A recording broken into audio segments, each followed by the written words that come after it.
came to pass at that time that Judah departed from his brothers and visited a certain Adullamite, whose name was Hira.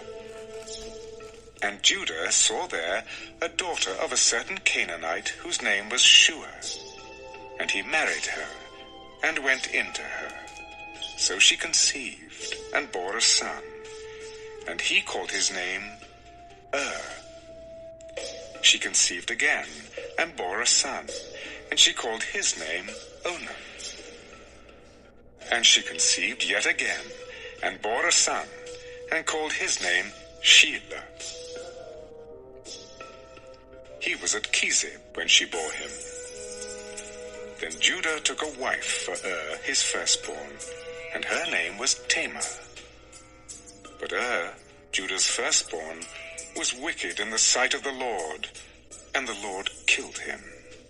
And Judah said to Onan, "Go in to your brother's wife and marry her, and raise up an heir to your brother." But Onan knew that the heir would not be his.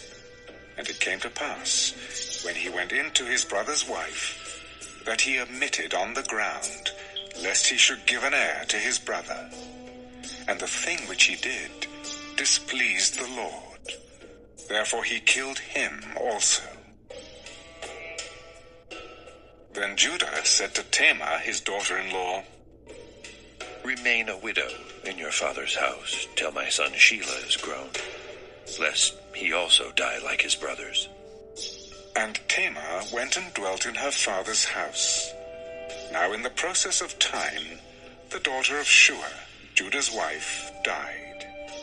And Judah was comforted, and went up to his sheep shearers at Timnah, he and his friend Hira the Adullamite.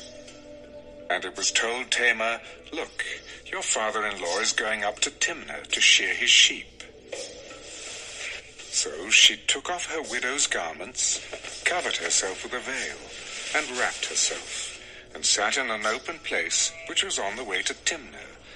For she saw that Shelah was grown, and she was not given to him as a wife.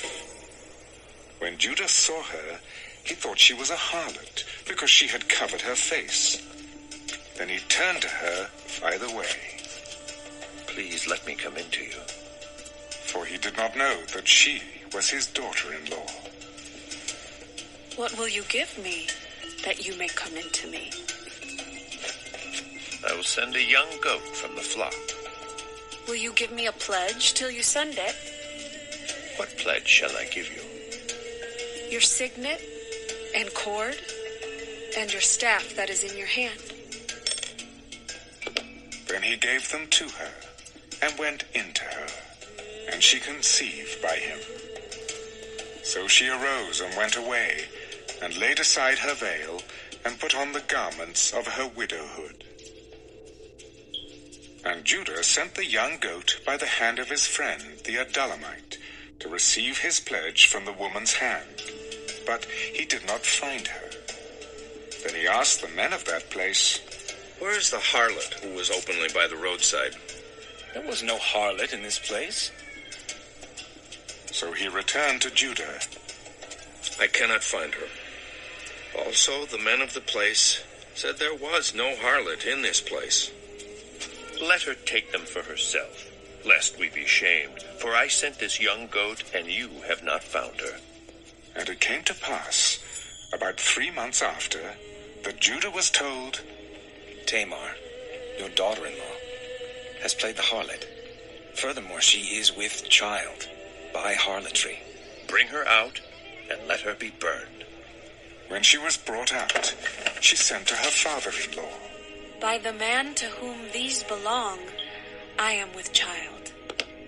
Please determine whose these are, the signet and cord and staff." So Judah acknowledged them. "She has been more righteous than I, because I did not give her to Shelah, my son."